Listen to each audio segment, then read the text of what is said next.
Thank you so much for joining us for Q&A for Shorts Program 2. Let me reintroduce our guests. We've got Jay Rosenblatt, Director of When We Were Bullies, joining us from San Francisco. We've got Luisa Conlon, Director of Senior Prom, joining us from Los Angeles. We've got Roman Hodel, Director of The Game, joining us from Zurich, Switzerland. We've got Kevin Jerome Everson, Director of the INS of Lives, joining us from Charlottesville, Virginia. We've got Lorraine Price, Director of the Hairdresser, joining us from Montreal, Quebec in Canada. We've got Kristy Guevara-Flanagan, Director of Eagles, joining us from Los Angeles as well. So welcome everybody, we're super excited to have you here. One thing I'm curious about is, obviously as directors, you have to wear many hats. There are films, for example, short films where you have to wear even more than just, a couple hats. And I'm curious, what was the process like for you making this film? And how did you start? And how did you know when you were done? So let's start with you, Luisa. Thank you, Eric. That's true. I'm also a producer and the cinematographer of this film. So that's correct. And I think that we can probably all agree that there are many challenges in making shorts, and some of those are financial and time oriented. And so for me, this was always sort of a labor of love. I actually used to volunteer at the center where we shot this film. And so I found out about the annual prom that they had, and I thought that there was something so moving about this idea that all these LGBTQ seniors who didn't get to go to their proms, and this is spanning from the 1940s to the 1970s, were sort of able to go do that for the first time. So we are very, very, very small crew. I shot the prom myself, and then we sort of spent several years, honestly, following up with our subjects. So yeah, it's definitely my producer, Jessica Chermayeff, who's been wonderful, is also wearing many hats as well. So it's definitely something that feels true for me. Thank you. Yeah. Kristy. Hi. So this film was a short film that was a little bit simpler in concept than other films I've made, and other films on this panel. So we had a small crew and just a small number of shoots. I was doing sound, I was producing, I worked closely with the editor, writing the film. So yeah, everybody does a number of things, and down to building the website out when it's done. And it was born from a conversation with my co-director, Maite Zubiare, who has worked with this volunteer organization, Águilas del Desierto, and has gone on a number of trips with them to do these search and rescues in the desert. And the moment she told me about it, I too wanted to volunteer and go, and we quickly scrambled to bring a cinematographer and film that first time I went volunteering. And from that moment, I knew I just really wanted to capture my experience for the audience, and to be able to have them to kind of be able to walk through the path of the migrants, and also to experience what it's like for the volunteers who do this difficult work. Thank you. Yeah, Jay.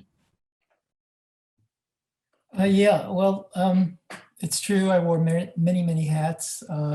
Besides directing it and writing it, producing it and editing it, I also did some of the cinematography.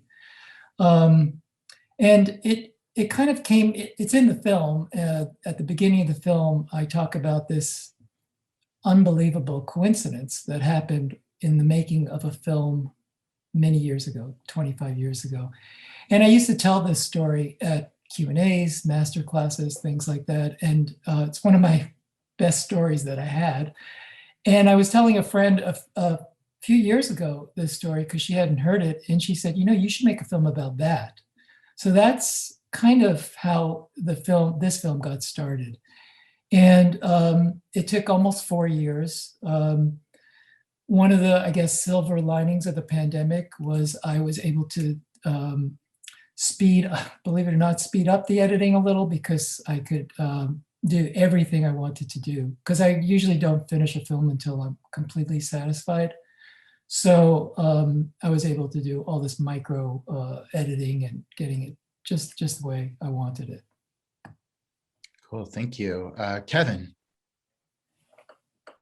Yeah, I mean, yeah, I wear like a lot of hats, or because I'm hair challenged, I think mostly, but because I'm like doing like a ton of stuff. Yeah, this particular film was like, I was trying to make a films about the summer in general. So I was filming fireflies, peonies, things that remind me of the summer when I was in Ohio when I was young.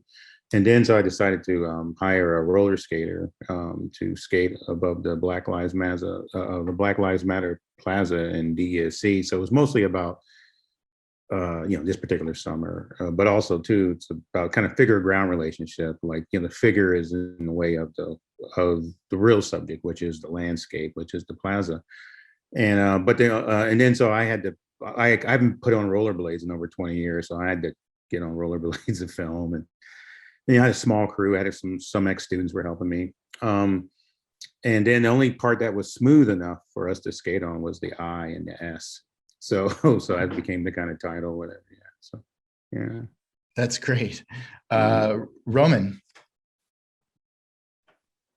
Yeah, so we had a very big crew. We were like 16 people at the end in the stadium, and we only had, of course, it's a game is 19 minutes, and then you have around 2.5 hours of shooting. So my job was just like running around from one crew to the other. And I mean, by 15 people, we had 8 crews and 8 cameras. So what I was doing is like trying to be everywhere at the same time.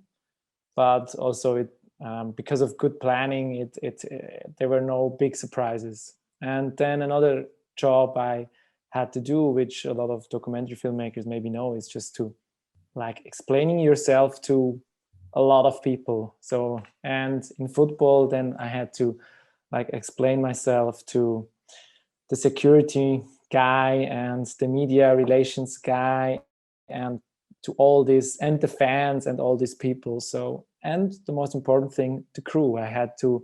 We were all not football fans, so soccer fans. So this world was new to all of us. So what I had to do is like to gently push them into this world, to show them this world. Thank you. And Lorraine. Yeah, this was my first time producing my own film, and I hated it. I mean, hats off to anyone who does it and enjoys it. I really didn't like the experience. I'm sure I'll do it again, and maybe I'll like it more the next time because I'll do a better job. But yeah, so aside from producing and directing, I also did sound. So it was just me and my DP in the room. It took me about 4 years to make this film. It started, I would just take my Zoom recorder over and sit on Kathleen's couch and ask her to tell me stories about her work and her life and what she'd done. And then the project was delayed a few times because the palliative care unit moved in the hospital and I lost my access, and I had to get my access back. And then when I finally did start shooting, I knew when it was time to stop because COVID hit, and Kathleen is 84 and the whole film takes place in a hospital. So that pretty much meant that there was no more shoots for me in the near future. So I cut the film with what I had. And I think it was just one of those moments, where real life hands you exactly what you need to make your film. It's the better film. So, I'm not thankful for COVID. I can never be thankful for COVID, but I am thankful that the universe had other plans and it said, you're going to stop shooting now and you're just going to make it with what you have. Yeah, it's definitely shaped so much, like how we finish our films, how we present them.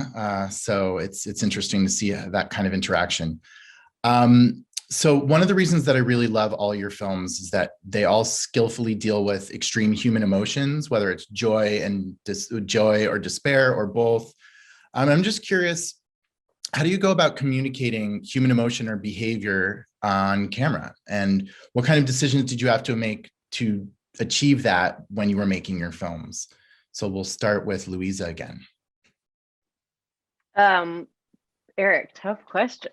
I think for me, I really connected what Lorraine just said, because I think for us, we had a very, very small crew as well. And I think the thing that comes across in that sense is that there is like a real sense of intimacy when it's just 2 or 3 people, that feels very much like it kind of jumps through the camera.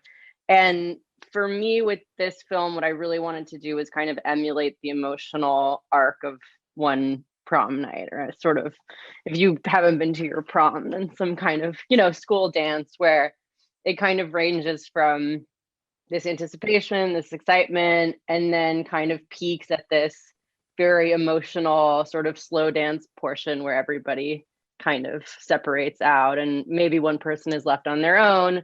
And for us, that was our character, Andy, who'd lost her partner of over 25 years. And it's this moment of very, I think, very visceral, very intense emotion that's sort of about, the pain of losing your partner and then the joy of finding maybe a new one later in life. And so I really wanted the film to take everybody on that sort of into their lives, but through this emotional journey of prom. And I think it's really interesting with all of these films, actually, is that there is this sort of element of emotional ebbs and flows throughout all of them.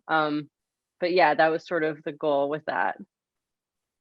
Thank you. Yeah, all of your subjects are so charming. So it was really lovely watching them. Kristy.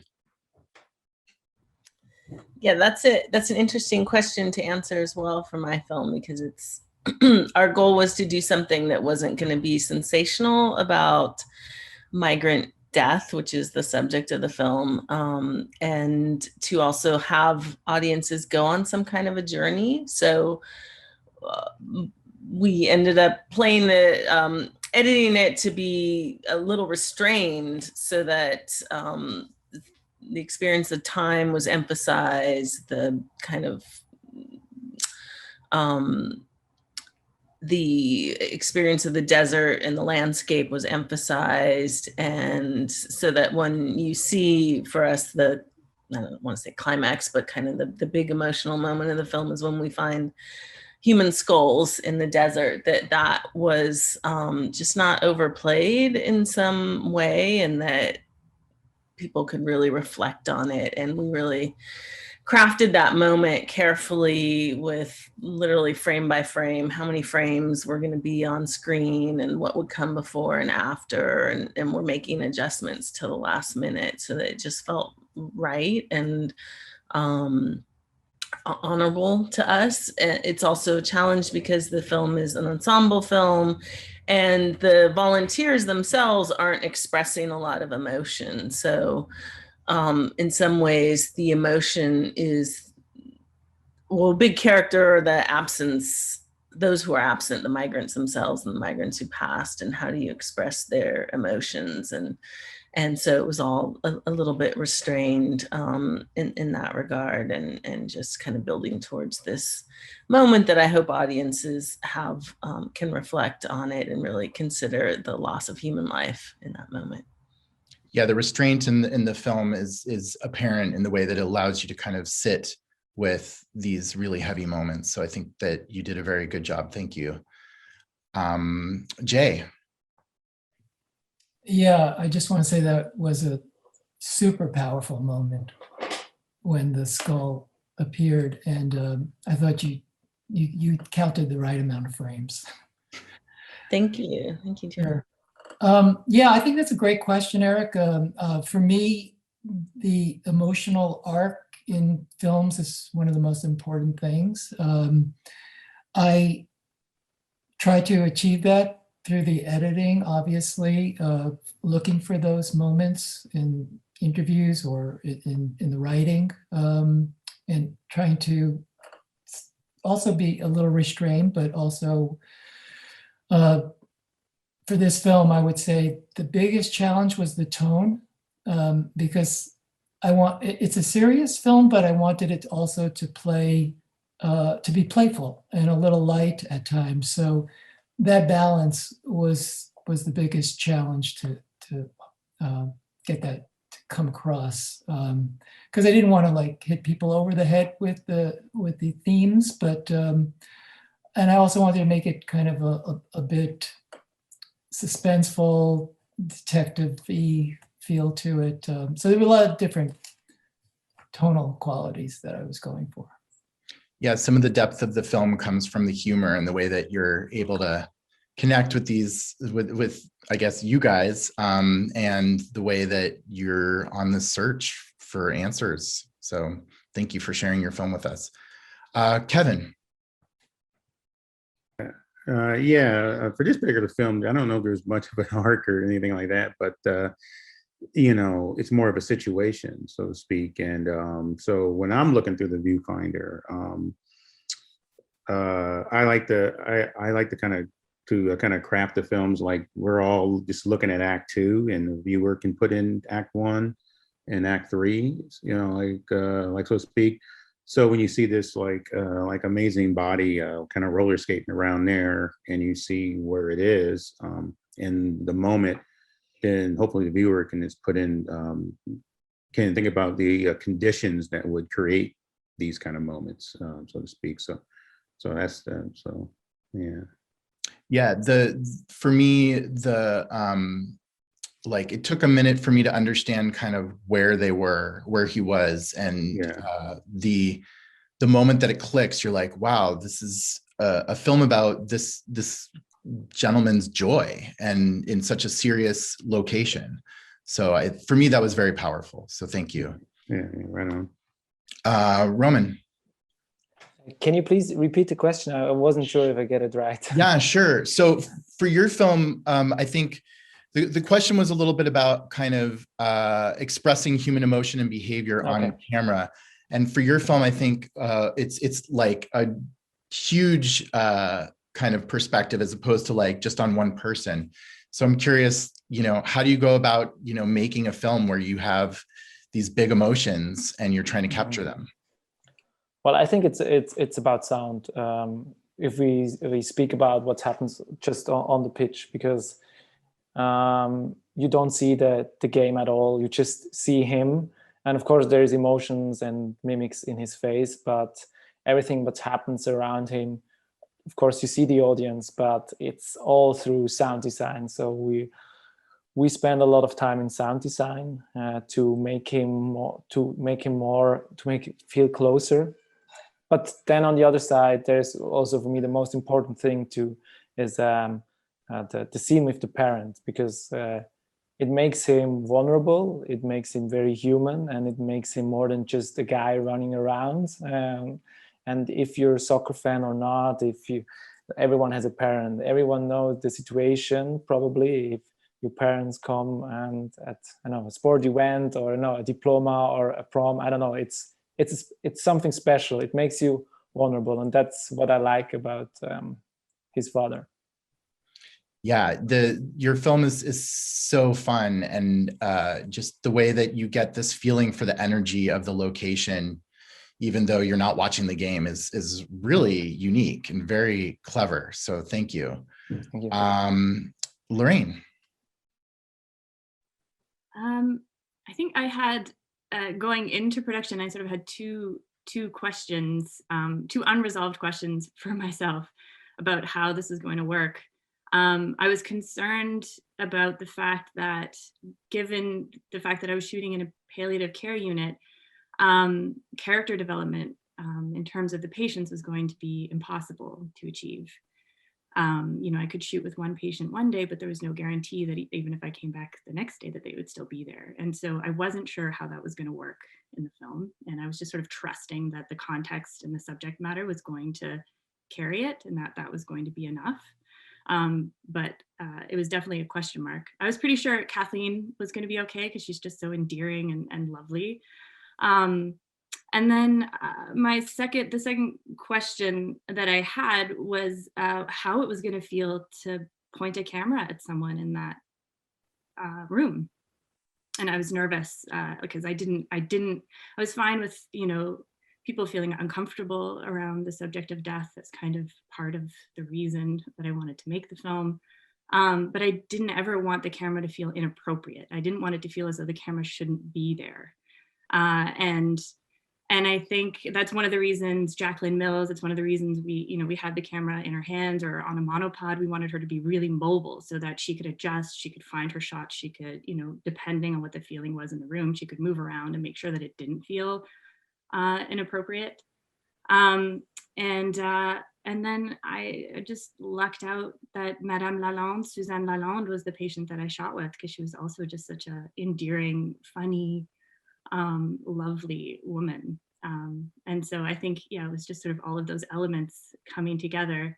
And I'm so thankful that it was Jackie who was in that room with me, because she's so emotionally intelligent. She knew when it was feeling wrong to shoot, to stay on Madame Lalande's face, and when she needed to go find other images that, that were going to work better.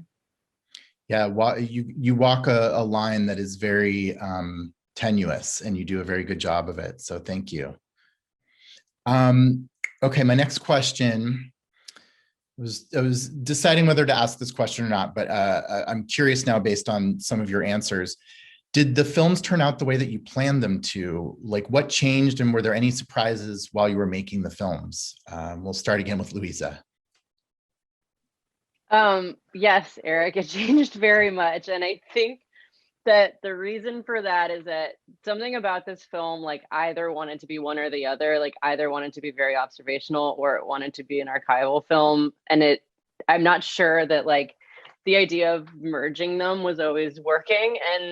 But it felt very important to me that it did, because I think what's most remarkable about that room and that space are actually the stories behind the people who are there. And so the biggest challenge for me and the biggest evolution in the edit, and we had several incredible editors on this film over a number of years. And the way that we ended up being able to merge those two elements was something that evolved very much over time. And I think that hopefully what it does is that it kind of brings you through the space and brings you in and out of people's lives and sort of makes you reflect on people's stories in a way that you might not otherwise. And so I'm happy in the end that it found its way there, but I think that for sure it was an incredible challenge. Yeah. Thank you. Kristy. In some ways, the conceit of the film did stay the same. I always knew it was going to be based structurally around this search. One thing that was super challenging was it was very hard to film. It's very hard to film people that just are in emotion constantly, and they never stop. Of course, we're not going to stop for the camera on this search. And it was also very physically grueling to keep up the pace, particularly when we went 2 times, one in winter and one in summer. So this was August in Arizona. It was about 120 degrees and there was no shade for the entire day. So I had thought maybe I would get more close-ups. That didn't happen as much as I wanted, and more expressions. And the other thing that I didn't quite know was how much interview there was going to be. My goal was not to have any really, but I also wanted audiences to get to know the organization, the entity that I was so struck with, the Águilas del Desierto, and the work that they do and why they do the work, and that they're so humble themselves in many ways, and understated as well. So, it was a balancing act in shooting and editing, but structurally things remain the same. The other surprising thing that happened was that sometimes you don't find anything and sometimes you find lots of things. And on my first search was when we found the human skull remains, and it was very quickly into that search. So it was unsettling and jarring, and you kind of move on from that rather quickly. And so and then the last search, we really didn't find anything in terms of remains. So it was just pretty life-altering in that regard. But yeah. Wow, thank you. Jay. One thing I did in this film was I included the audience in all my discoveries and changes. So a couple of the big things. One is I really did plan on interviewing Dick as the climax of the film. And in the making of the film decided that I didn't want to do that, that it really wasn't about him. I didn't expect, I didn't even think my teacher might be alive, my 5th grade teacher. So that was a discovery. And I also never planned on bringing in my brother's death. That came out of the interviews, and I was kind of shocked that not everyone, but a lot of people remember that about me, because I, like I say in the film, was trying to hide that. And I already made a film about that a while ago. So, but it felt right to bring it in, and I realized how it was connected to Dick, the story of that the film's based on. Thank you. Kevin. Nothing really kind of changed much. I mean, just basically an observational film, and just didn't want to fall with the camera on the rollerblades. So that was an achievement. But no, like other than that, no, it didn't. Like I kind of just, I mean, we shot a ton of footage, black and white, high contrast, and 60 millimeter like color. So it was just kind of arranging things with a kind of a funky rhythm, I guess. So yeah. Thank you. Roman. Well, we had to change. We worked with a club which really didn't work at all. So we had to change and lost about a year.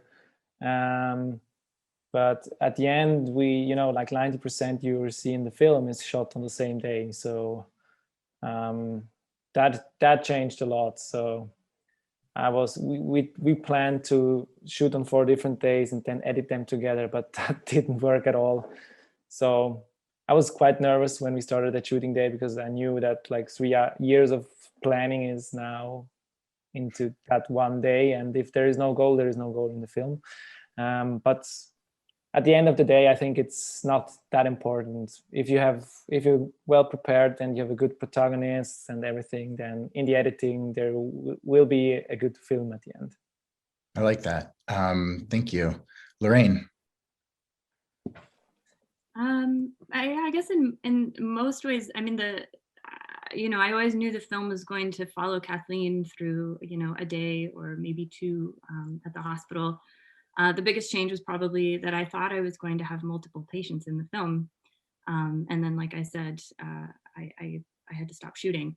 But again, like I said, I am thankful for that. And I think it's the better film. Thank you so much. I wish we could keep like on. Actually, can I say like, yeah, please. Like actually it did change. I thought we're going to be kind of skating all around the Black Lives Matter Plaza, but it was so rough, the street was, so we only skated on the I's and S. So yeah. Well, and it makes for such a great title too, because it sums it up, and then you're watching it and there you have it. But it's so powerful. So all your films are really great. Obviously we love them, and I wish we could keep going for a while, and I wish we had more time. But I just wanted to thank you all for being here today with us. And thanks to you, our audience. Please tell your friends to watch all of the short films at AFIDOCS. They are available to screen throughout the festival, and we would love to hear from you on our social media, which is #AFIDocs. Join us for more great films and virtual events, and for ways to interact with us at docs.afi.com. So thank you all for joining us, and we'll see you at the next film. Thank you.